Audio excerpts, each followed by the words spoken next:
Amabhizinisi amancane embonini yezokukhiqiza angazuza kakhulu esibonelelweni sentela socwaningo nokuthuthukiswa bokunciphisa isikweletu sawo sentela ekuthuthukiseni noma ekwenzeni imikhiqizo, izinqubo noma ubuchwepheshe obuncono.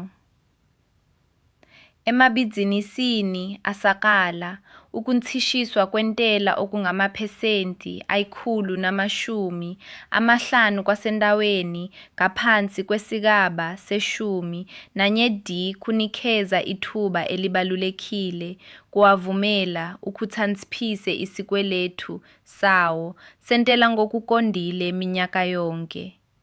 Lokhu kusiza ukudambisa izindleko ezibalulekile zabasebenzi nezokusebenza, kukhulule imali yokusungula ezinye izinto ezintsha nokukhula, ngisho nakabeni zokuqala zentuthuko yenkampani. Ukuze uthole ulwazi olwengeziwe, thintana nomeleli wangakhini wakwaSwanson Reed.